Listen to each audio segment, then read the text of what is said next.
أعوذ بالله من الشيطان الرجيم بسم الله الرحمن الرحيم الصلاة والسلام على سيد الأنبياء والمرسلين وخاتم النبيين شافع المرسلين أبي القاسم محمد اللهم صل على محمد وآل محمد.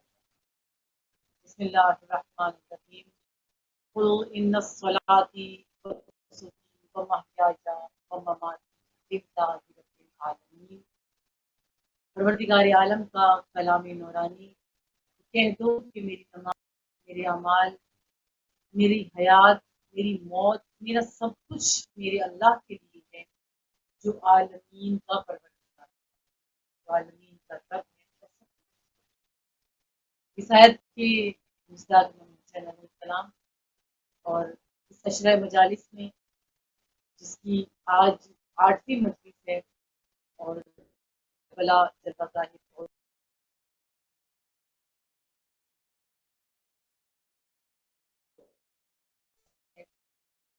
اور حسین علیہ السلام جو کشتی نجات، وہ کشتی جو خدا کی طرف لے کر جاتی، جو کربلا جس میں جلوہ گاہی توحید کی، کربلا جہاں پر لوگوں نے توحید کے جلووں کو نمودار کیا ہے، وہ کربلا جس کے بعد توحید پر یقین کامل ہو گیا تھا، وہ کربلا جس کے بعد ہر شے پروردگار عالم کی واضح دلیل کے طور پر انسان کی نظروں کے سامنے موجود تھی، اور ذات حسین علیہ السلام نے اس دلیل کو، اس توحید کو اپنے وجود کے ذریعے سے. امام حسین وہ ذات ہے، بیان ہوا کہ جو کشتی نجات ہے، وہ کشتی کے جو وہ سفینہ، وہ کشتی جو خدا کی طرف لے کے جا رہا. امام حسین ہماری خواہشات تک جانے کا ذریعہ نہیں ہے، ہم نے بنایا تو یہی ہے، لیکن امام حسین ہماری خواہشات کو خدا تک پہنچانے کا وسیلہ، یا خدا تک پہنچنے، خدا تک بس اپنی دنیاوی خواہشات کو پہنچانے کا ذریعہ ہے. حقیقت میں وہ نہیں ہے. جس طرح پہلی قومیں ہوا کرتی تھی، بنی اسرائیل پر جو پروردگار عالم نے انبیاء بھیجے، باقی اقوام پر جو پروردگار عالم نے انبیاء بھیجے، انہوں نے کیا کیا؟ وہ قومیں انبیاءوں کا احترام کرتی تھی، جتنے نبی آئے ان انبیاء کا احترام کرتی تھی، انبیاء کی عزت کرتی تھی، انبیاء کو جو ہے وہ اس کا زیادہ احترام کرتے تھے کہ ان سے دعائیں منگوایا کرتے، ان سے اپنی حاجتیں منگوایا کرتے تھے، کہ جب کوئی دعا ان کی قبول نہیں ہوتی تھی تو وہ انبیاء کے پاس آتے تھے، اپنے دور کے اس نبی کے پاس آتے تھے اور آ کر اپنی حاجت کی برابری کی ان سے دعا کرایا کرتے تھے. یعنی اپنی دنیا کی نفسانی خواہشات کے لیے، اپنی دنیاوی خواہشات کے لیے وہ انبیاء کا استعمال کیا. مشکل میں ہے تو انبیاء کا استعمال ہے، کوئی پریشانی ہے تو انبیاء کے پاس آتے تھے، کوئی بیمار ہو گیا ہے تو شفا کے لیے انبیاء کے پاس آیا کرتے تھے. یہ تمام طریقہ اس وقت کے لوگوں کا تھا، جنہوں نے اپنی دنیاوی خواہشات کا وسیلہ انبیاء کو قرار دیا، لیکن خدا نے جس ہدایت کے لیے، ہدایت بشریت کے لیے انبیاء کو بھیجا تھا، اس کو ان انبیاء کا وہ استعمال نہیں کیا، ان انبیاء کو وہ حیثیت، وہ مقام نہیں دیا کہ جو خدا نے ان کو دے کر. جو پیغام بر بھیجے تھے پروردگار عالم نے، اس پیغام کو پہنچانے والے خدا نے بھیجے تھے، اس پیغام کو درک نہیں کیا، اس پیغام کو لیا نہیں. اور بہت سی جگہ ہم بھی ایسی غلطی کر جاتے ہیں کہ ہم نے بھی جو ہادی خدا نے بھیجی ہے، جو ہدایتیں خدا نے بھیجی ہیں، جو راہبر و رہنما و پیشوا پروردگار عالم نے ہمیں عطا کی ہیں، ہم نے ان کو بصیرت نہیں رکھی، ہم نے ان کو پہچانا نہیں، ہم نے ان کی معرفت حاصل کی. امام حسین کی ذات کو اگر میں لوں، وہ امام حسین جو خواہشات کو خدا تک پہنچانے کا ذریعہ ہم نہ سمجھیں، بلکہ وہ ذات انسان کو خدا تک پہنچانے کا وسیلہ. یہ جو ہم ماتم کرتے ہیں نا، ماتم امام حسین کا ماتم، امام حسین کی مجلس امام حسین کے لیے، امام حسین کا ذکر امام حسین کے لیے، یہ سب کچھ جو امام کی خوشنودی کے لیے ہم انجام دے رہے ہیں، یہ سب عمل جو ہم امام کی خوشنودی کے لیے کر رہے ہیں، یہ سب کا سب عمل امام اپنے تک نہیں رکھتے، بلکہ امام اس عمل کو خدا تک پہنچاتے ہیں. یعنی اس عمل کے رخ کو آپ وہ عمل امام کی خوشنودی کے لیے کر رہے ہیں. لیکن امام اس عمل کے رخ کو موڑ دیتے ہیں خدا کی، اپنے تک محدود نہیں رکھتے یا اپنے پاس نہیں رکھتے. آپ کا وہ عمل جو آپ اپنے امام کے ساتھ کرتے ہیں اس کا رخ مڑ جاتا ہے پروردگار عالم کی جانب حسین. یہ وہ وسیلہ ہے، یہ انسان کو حتی الامکان کوشش کرتے ہیں. امام حسین کربلا کے میدان میں اگر آپ دیکھیں تو آخری وقت میں بھی زمین پشت پر سوار ہے تب بھی امام اسے تبلیغ کر رہے تھے، تب بھی امام نہیں رہے، تب بھی امام سے دعوت اسلام دے رہے تھے کہ ابھی بھی صحیح راستہ پہ آ جاؤ. سامنے لشکر اشکیا موجود ہے، امام زخموں سے چور چور ہے اور پھر بھی جو خطبہ امام دے رہے ہیں تب بھی انہیں کہہ رہے ہیں کہ درست راستے پر آ جاؤ.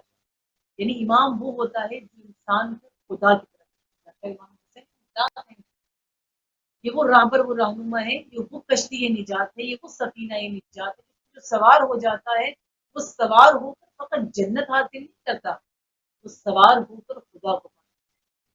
مسجد حسین ابن امام حسین کی ذات کو اگر یہ لفظ کہا جائے کہ حسین کی انتہا خدا تک پہنچانا، حسین علیہ السلام کی انتہا جو ہے وہ رب تک پہنچانا ہے، عالم تک پہنچانا ہے، بھیجا نہیں ہوگا. حقیقت یہ ذات حسین ابن علی وہاں تک پہنچاتی ہے. نام حسین ہے ہی اسی کا کہ نام حسین، نام یہ کام ہی ایسا ہے کہ جو انسان کو خالق تک، جو انسان کو رب تک پہنچاتی ہے.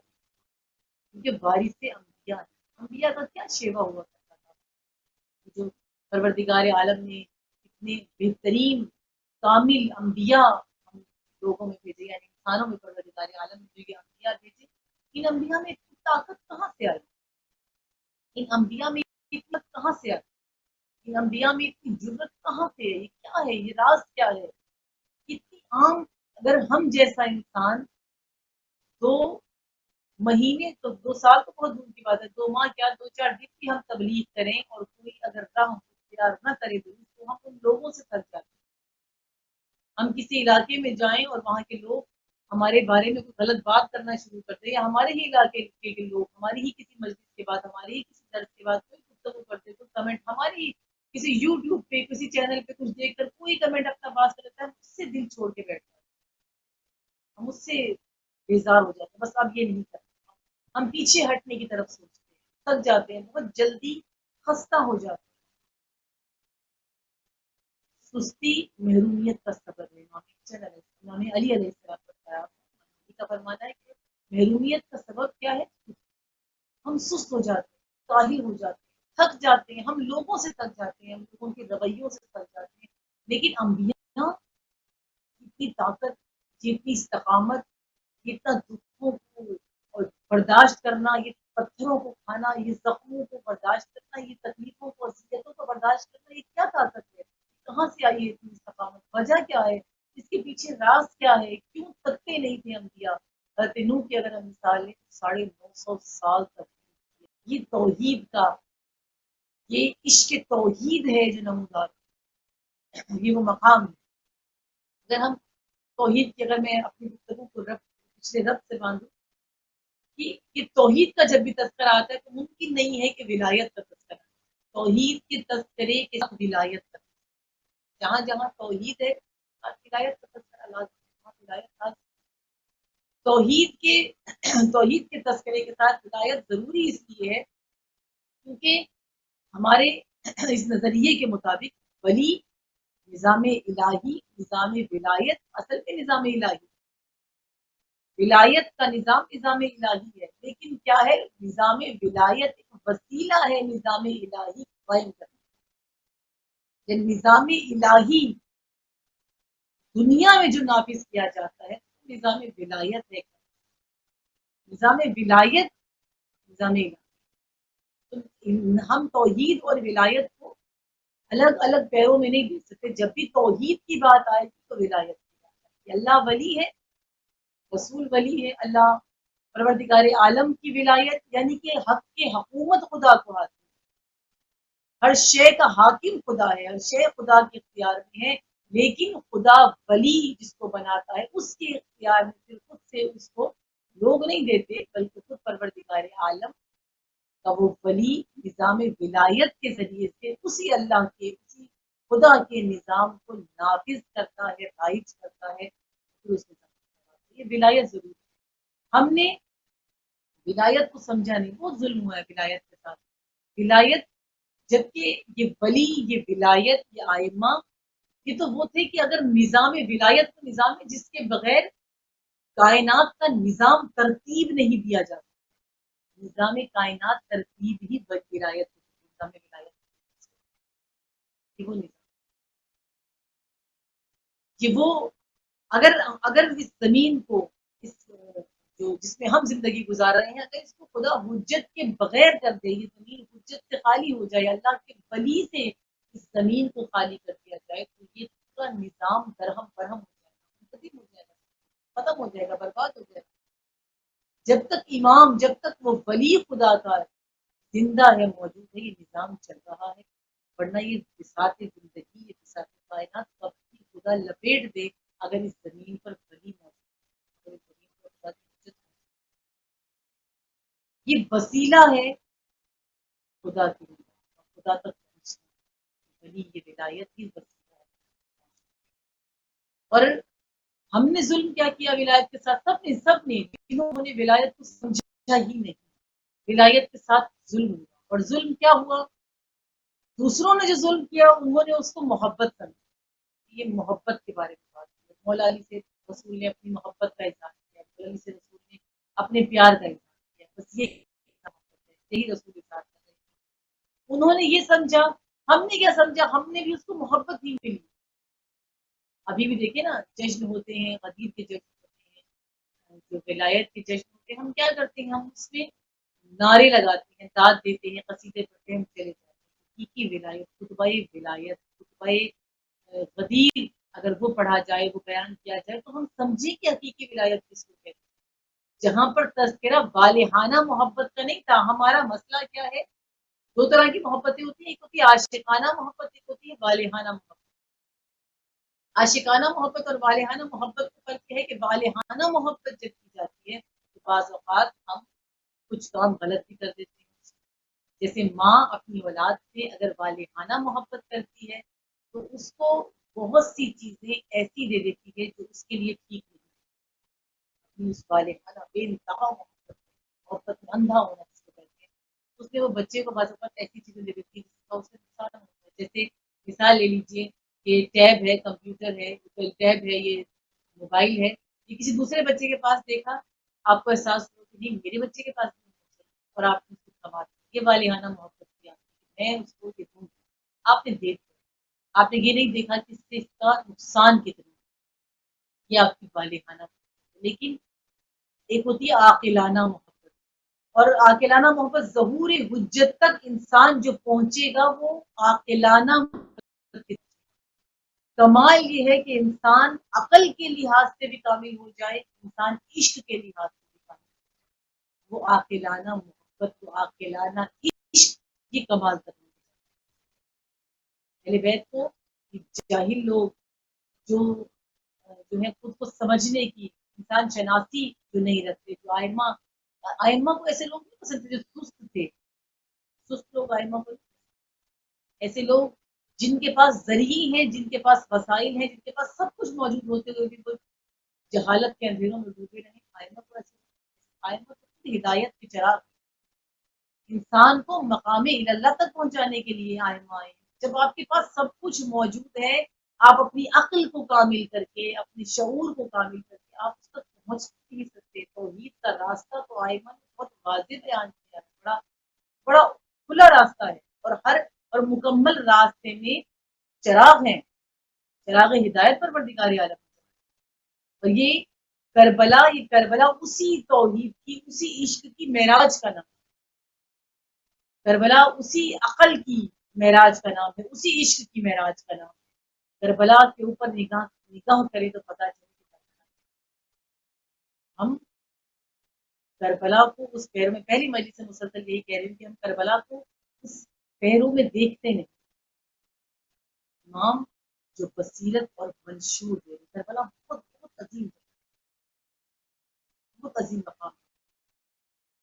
سب سے بڑھ کر یہ جو جلوہ خدا ہے اس ولی کا، ولی کے کربلا میں، ولی کی بسائی ہوئی اس کربلا میں، اور حسین کی بسائی ہوئی اس کربلا میں. جوش ملی آبادی بہت بڑے شاعر ہیں، آپ نے سنا ہوگا. جوش ملی آبادی وہ شخصیت ہے. ایک وقت ایسا آیا تھا کہ مجلس محافل شاعری سب کچھ کیا کرتے. ایک وقت ایسا آیا کہ انہوں نے سب کچھ چھوڑ دیا. مجلسوں میں جانا چھوڑ دیا، نماز روزہ سب چھوڑ دیا، سب کچھ ختم کر کے چلے گئے.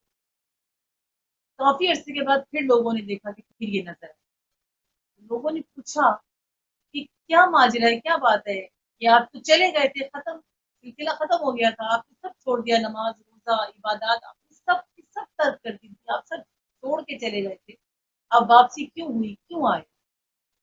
انہوں نے بہت خوبصورت جواب دیا. انہوں نے کہا کہ مجھے حسین ابن علی نے مجبور کیا ہے واپس. پوچھا کہ حسین ابن علی نے آپ کو کیسے مجبور کیا؟ وہ کیسے مجبور کر سکتے ہیں؟ انہوں نے کہا کہ اس لیے کہ جب میں یہ سب کچھ چھوڑ کر جب چلا گیا تو میری نگاہ کربلا پہ. میں نے کربلا دیکھا، میں نے دیکھا کہ ایک ہستی ہے جس کا بدن چور چور ہے، جو زخموں سے چور ہے، اس کا بدن زخموں سے خراب ہے، جو لاشیں اٹھا اٹھا کے پھٹ چکا ہے، جو اپنے پیاروں کی لاشیں جو زخموں سے چور ہو کر ایک مقام ایسا آتا ہے جب سب کی لاشیں لا چکا ہوتا ہے، پورا بدن چور چور جس کا زخموں سے اٹھ چکا ہوتا ہے، پورے بدن میں جس کے تیر لگے ہوتے ہیں. جوش ملی آبادی کہتے ہیں کہ میں نے کیا کیا، میں نے دیکھا کہ وہ وہی شخصیت سجدے میں، وہی شخصیت غالباً جوش ملی آبادی سے ہی ریلیٹڈ ہے شاعری سے. تو وہ کہتے ہیں کہ میں نے دیکھا ایک منظر کہ وہی ہستی جو زخموں سے چور چور ہے وہ غالباً سجدہ میں ہے، پشت پر اس کے لعین سوار ہے، وہ پھر بھی خدا کو سجدہ کرتا ہے.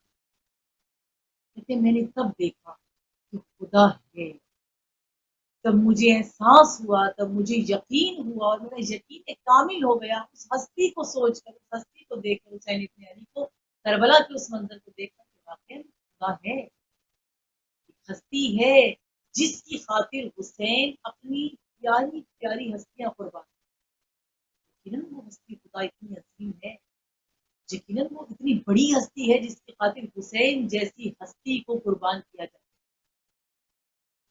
یقیناً خدا لیکن حسین ابن علی مجھے واپس نہیں، انہوں نے مجھے مجبور کیا. وہ حسین، وہ ذات اس کی کشتی ہے نجات.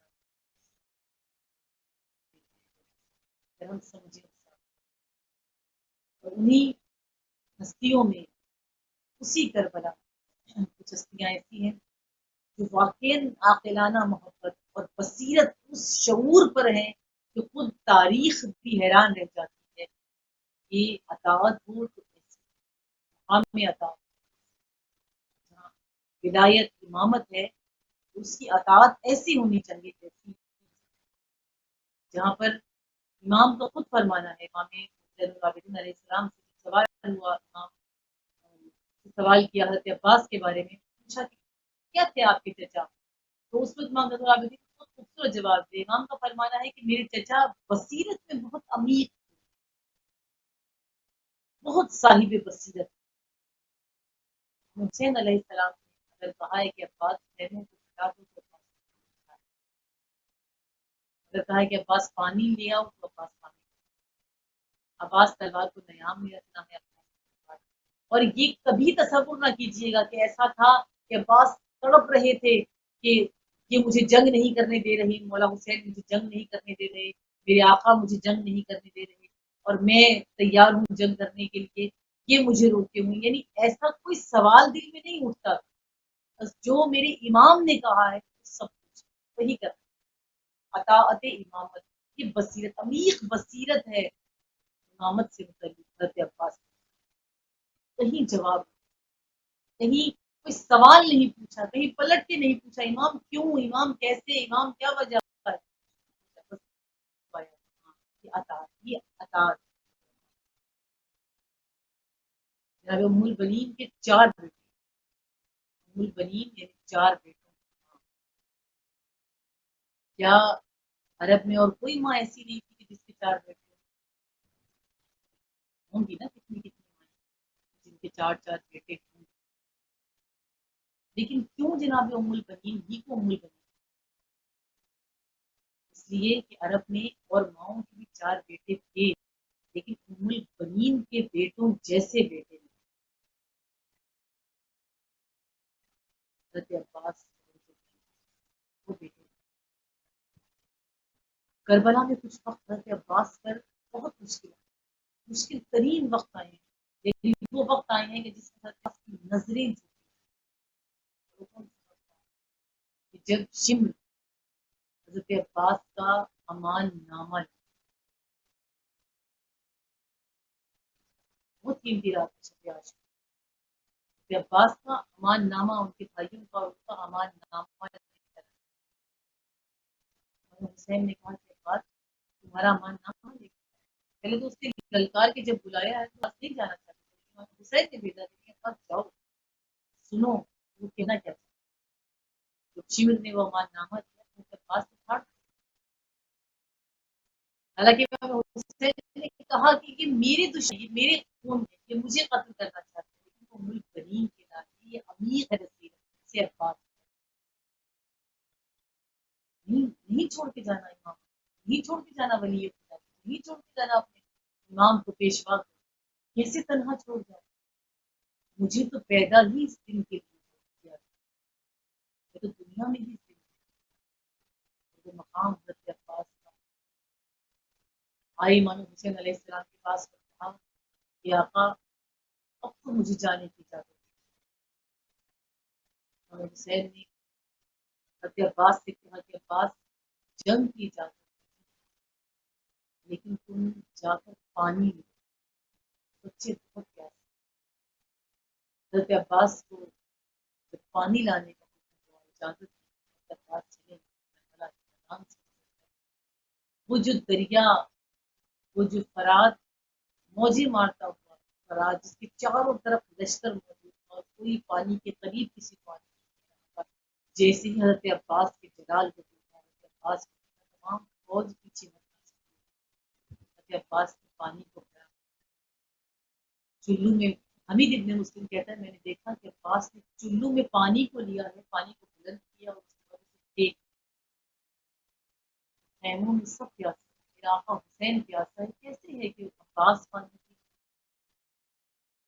عباس نے مشکیزے کو بھرا، جب مشکیزے کو رخ جب اپنے گھوڑے کے رخ کو مڑایا کہ عباس نے، تب اشکیا کی طرف سے آواز آئی کہ کوئی اس گھوڑے کو اور گھڑ سوار کی کوئی جانے نہ دے، اگر یہ پانی خیموں میں چلا گیا تو ہم ہمیں شکست ہو جائے، ہم ہار جائیں، ہماری محنت خراب ہو جائے۔ حضرت داروں کی جملہ سننا تھا اور اشکیا نے حضرت عباس پر بات کرنا، حضرت عباس کے قریب آنے کی کسی کی ضرورت نہیں تھی، لیکن لعین حضرت عباس کو چھپ چھپ کے وار کرتے تھے۔ ایک لعین نے ٹیلے کے پیچھے سے وار کیا ہے، حضرت عباس کے ایک شانے کو تم سے جدا کیا، حضرت عباس نے مشکیزے کو اپنی دانتوں میں دبایا اور ایک ہاتھ میں علم لیے حضرت عباس تیزی سے خیموں کی طرف جا رہے تھے، ایک لعین قریب آیا، اس لعین نے حضرت عباس کے دوسرے بازو کو قلم کیا، علم حضرت عباس کا جیسے ہی ڈگمگاتا ہوا نظر آیا نا، ادھر خیمے کے در پر ننھی بچی بچوں کو جمع کر کے ہاتھ میں خالی کوزے لیے عباس کا انتظار کر رہی تھی، ادھر علم کبھی دائیں گرتا تھا کبھی بائیں گرتا تھا، سکینہ پریشان ہو رہی تھی، حضرت عباس کے دوسرے شانے کو کاٹا گیا، حضرت عباس نے مشق سکینہ کو دانتوں میں دبایا اور اس کے بعد تیزی سے اپنے راہوار کو جب لے کر چلے ہیں تو لعین نے چاروں طرف سے تیروں کی بارش شروع کر دی، ابھی تیروں کی بارش ہو رہی تھی، حضرت عباس نے راہوار کی گردن پہ مشق سکینہ کو رکھا، اس کے اوپر اپنے سینے کو رکھا، گویا کہ عباس مشق بچانا چاہتے تھے کہ تیر میرے سینے پر لگ جائیں، تیر میرے بدن پہ لگ جائے لیکن مشق سکینہ پہ تو تیر نہ لگے۔ عزاداروں جناب حضرت عباس چلے، چاروں طرف سے تیروں کی برسات ہو رہی ہے، ایک لعین نے حضرت عباس کے وجود کے درمیان سے سینے کے پاس سے ایک نشانہ لیا، مشق سکینہ کا نشانہ لیا گیا، عزاداروں جیسے ہی تیر مشق سکینہ میں پیوست ہوا، جیسے ہی پانی گرنا شروع ہوا، حضرت عباس کی آس ٹوٹ گئی، پانی کا بہنا تھا، عباس کی آس ٹوٹ گئی، وہ سواری جو عباس خیمے کی طرف لے کر جا رہے تھے، ایک مرتبہ اپنے راہوار سے کہا کہ اے میرے گھوڑے، اب مجھے خیموں کی طرف نہ لے کے جانا، اب مجھے واپس لے چل۔ جیسے ہی گھوڑے نے، جیسے ہی راہوار نے اپنے رخ کو بدلا ہے نا، ایک مرتبہ حضرت عباس نے اپنے سر کو اٹھایا، سامنے سے تیروں کی برسات ہو رہی تھی، ایک تیر عباس کی آنکھ میں آ کر لگا۔ آنکھ میں کوئی ذرا سی چیز چلی جائے نا تو انسان کو بڑی اذیت ہوتی ہے، اور جب سامنے سے کوئی وار کر رہا ہو تو انسان ہاتھوں سے اس وار کو روک لیتا ہے، لیکن جس کے شانے کٹ چکے ہوں اس عباس نے وار کو کیسے روکنا تھا؟ حضرت تیر حضرت عباس کی آنکھ میں لگا۔ حضرت عباس نے ایک مرتبہ اپنے راہبار پہ اپنے دونوں زانوؤں کو رکھا، اپنے گھٹنوں کے درمیان میں حضرت عباس نے تیر کو رکھا۔ جیسے ہی تیر کھینچنے لگے، ایک نعیم ایک بڑا گرز لے کر آیا، حضرت عباس کے سر پہ گرز کو مارا۔ حضرت گرز لگنا تھا، عباس زین سے زمین پر آئے۔ جب یہ خبر جناب ام البنین کو ملی ہے نا تو اس وقت ام البنین نے بتانے والے سے ایک سوال کیا تھا، مجھے بس اتنا بتا دے، جب کوئی بلندی سے نیچے گرتا ہے نا تو اپنے ہاتھوں کا سہارا لیتا ہے، بس مجھے اتنا بتا، میرے بیٹے کے بازو نہیں تھے، مجھے یہ بتا دے کہ میرا عباس منہ کے بل زمین پر گرا تھا، میرا عباس کس طرح عظیم سے زمین پر آیا ہو۔